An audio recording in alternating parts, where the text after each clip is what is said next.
Hello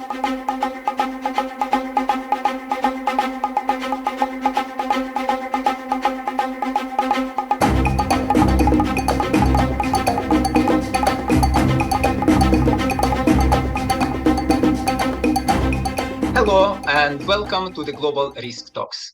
My name is Evgueni Ivantsov. I'm the chairman of the European Risk Management Council. My guest today is Nick Silitch, who is advisory board member of the International Association of the Credit Portfolio Managers and the former group chief risk officer at Prudential Financial. Nick, it's very nice to see you and welcome to the Global Risk Talks. Nice to be here. Thanks for having me. We're going to discuss today maybe the hottest topic, not only for the risk management, but possibly for entire financial services. We will discuss the expansion of AI and its impact on business and risk management. So let's start with the big picture. The first question I would like to discuss with you is about the AI expansion and how is the broader ecosystem surrounding the financial services might be affected by implementation of AI, especially in terms of potential disruption and change in the risk profile of the companies that financial institutions are lending to or investing.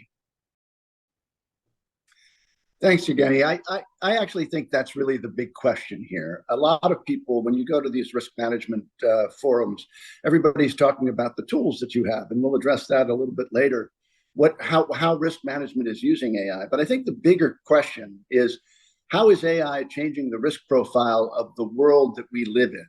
And so when I think about, every company out there was already in danger of being disrupted by technology of some kind. And does AI speed that process up? And the likelihood is it does. It also makes it perhaps more erratic and less predictable, both of which are critical inputs to evaluating what the distribution of risks might look like when you're evaluating. So I think it impacts credit risk. I think we need to pay a lot of attention to what business models are actually doing, how they're using AI, how they're being affected by it. I also think just the sheer dollars being spent on AI is a risk, because to say that a lot of that, that all of that money has a profound business case built behind it and that it will be economic, I think is a bridge too far at this point. I think it's quite likely that a lot of the money being spent today is not going to have economic returns. There'll be some stories that will keep us all throwing money into it. There'll be some stories that are terrific.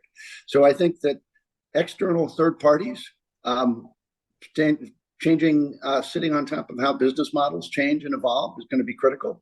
I think the other big picture is internally within our companies, all of our first lines, all of our businesses are out trying to figure out how AI can change their world.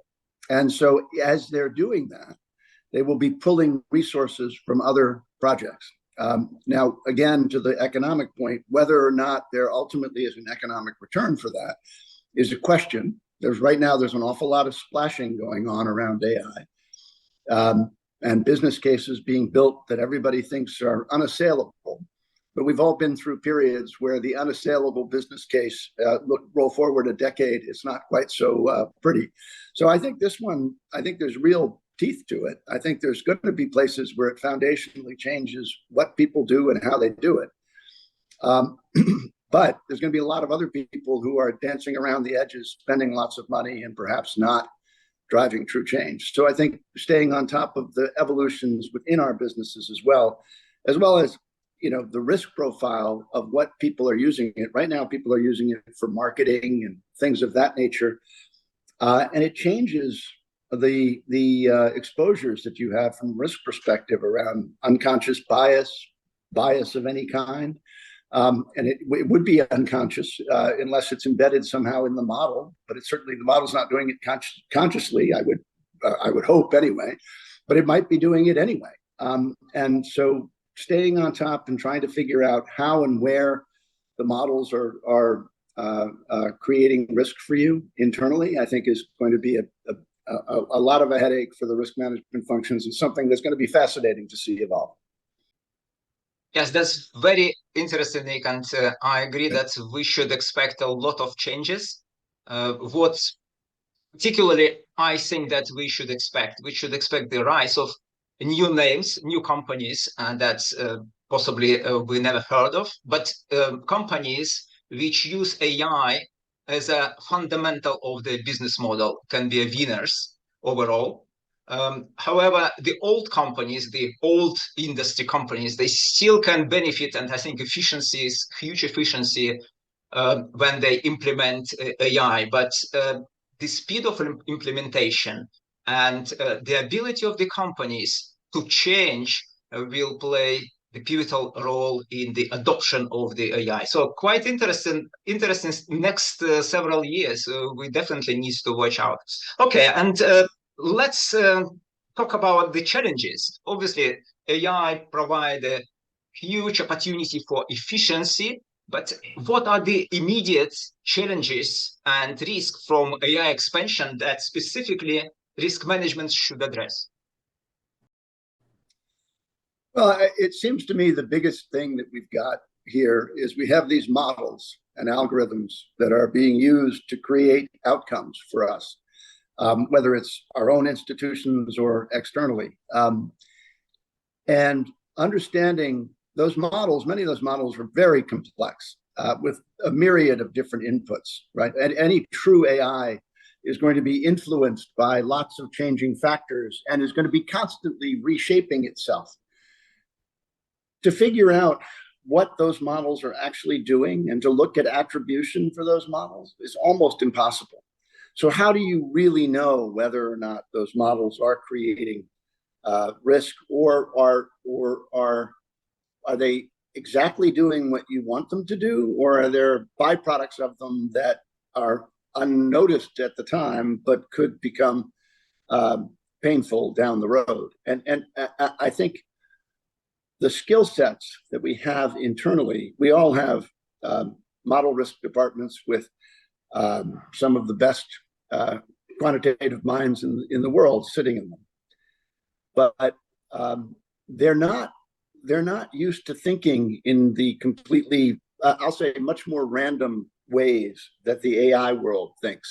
In fact, many of them are very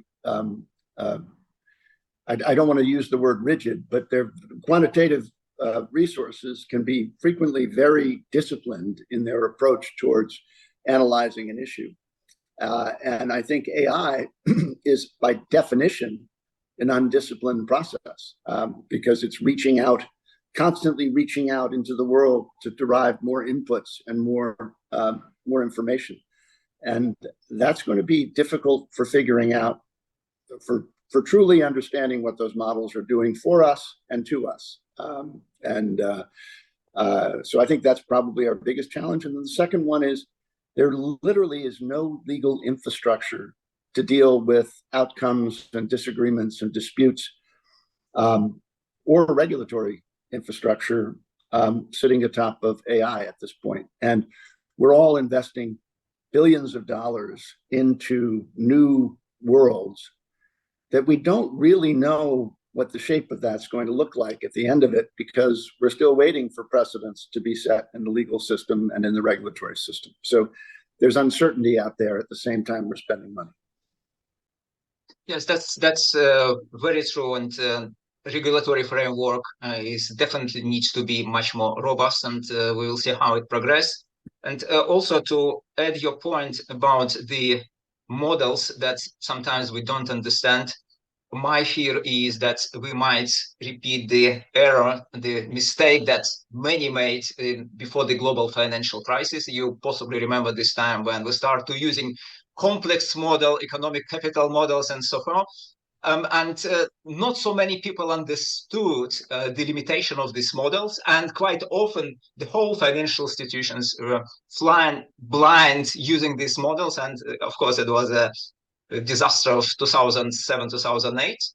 So we definitely need to be more prudent this time, especially with AI models, which are much more complex. That's the models we used 15 years ago, right? Yeah. I tell people all the time that the person you want in risk management is somebody who understands quantitative analytic frameworks and qualitative analytic frameworks, and understands the strengths and weaknesses of both. The interesting thing, that's the point that you just brought up, the quantitative world that got us into trouble in the early 2000s, I think gets us into trouble today, to be fair. It's continuing. The problems haven't disappeared. They've just evolved. But I think AI, for many people think it solves the problem because it brings a qualitative element in because it's constantly rethinking itself, but it doesn't really. And I think that the value of having humans around to think about both of those, at least for a while, is going to be pretty profound. Yes, indeed, and it's quite serious issue that we just discussed. And maybe another question that I would like to discuss with you is, having these all challenges and risk which we are facing with the AI expansion, does risk management have tools to deal with this new risk associated with the AI adoption? We don't, because we don't really know what the problems are going to be. So we talk about AI adoption. We've just talked about a broad panoply of potential places where our worlds could shift and change and evolve, or maybe change overnight, right? Not evolution. But by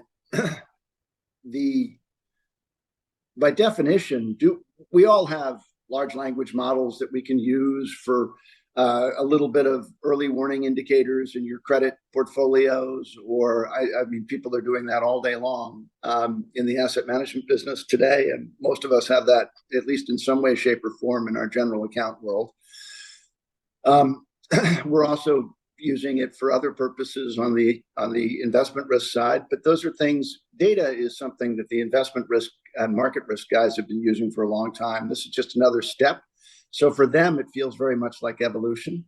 I think where the place that we're going to have more uncertainty is how do we deal with our ability to understand other people's business models and even the changes in ours. So when we look at these models being built by our businesses, do we have the right infrastructure to be able to really analyze what is happening with the algorithms that are constantly changing inside of those models, and to have attribution so we really know why it is we're marketing to this person and not to that person? Because if you don't have that, you're going to have a whole slew of potential legal and regulatory issues, as well as a moral agenda that I think everybody really does, I believe, at their heart, want to avoid bias in the way that we approach the world. But it's going to be very hard to maintain that discipline. Fraud and corruption, another place where people will use it and rely on it because data matters a great deal. But at this point, those models, for the most part, we spent a lot of time building models, and you end up saying, well, we found out all of the potential frauds that we identified, were contained by this algorithm. We caught them. Yeah, but we also caught 50,000 other things.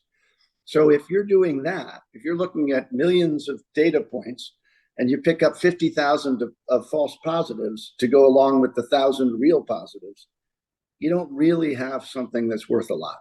So we have to continue to refine and to understand those models. And I don't know if we have the right minds, the skill sets of people who are truly understand what AI can do for you and to you. Is a limited subset of the technology world. And I don't think there's enough of those folks to go around for all of us. And to your point, Nick, about the model risk, that is going to be a very important issue to address. I think that when we talk about AI adoption, one of the most important part is education and knowledge.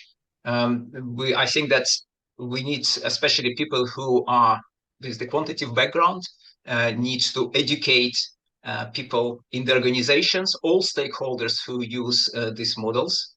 That is an important point. And also model risk management is the most human challenge, because that's not only about data, infrastructure, about algorithms. it's a lot about people and how human build the models, maintain the models, and use the models, and apply the knowledge in the real life. So I think it's a very complex problem that needs to be solved complexly with all these additional elements together. So basically, we are talking about building the culture of the model risk management.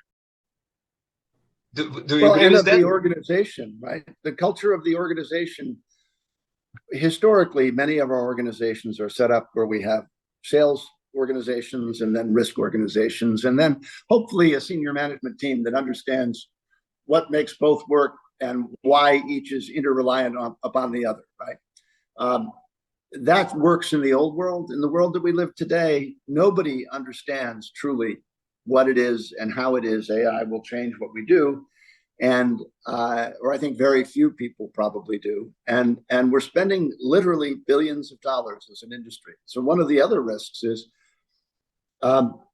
capital, right? People are spending billions of dollars. If they don't spend it, they may be, to your point, there may be a new startup that takes away their toys and the old business models disappear.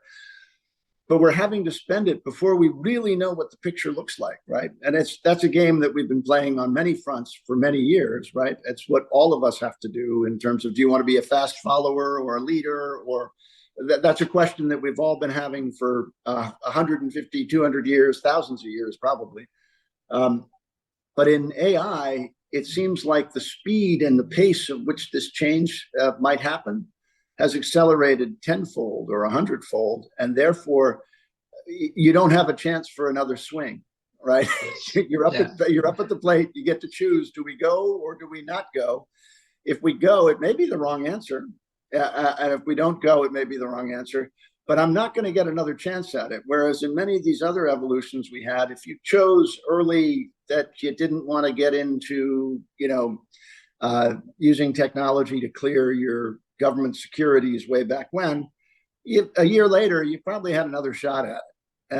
And 18 months later, and if you had a deposit system that you needed to revamp, but you decided not to, if you waited long enough, there's deposit systems off the shelf you can buy for pennies on the dollar of what it would have cost to build one. So you can just put it in today and you're still okay, right?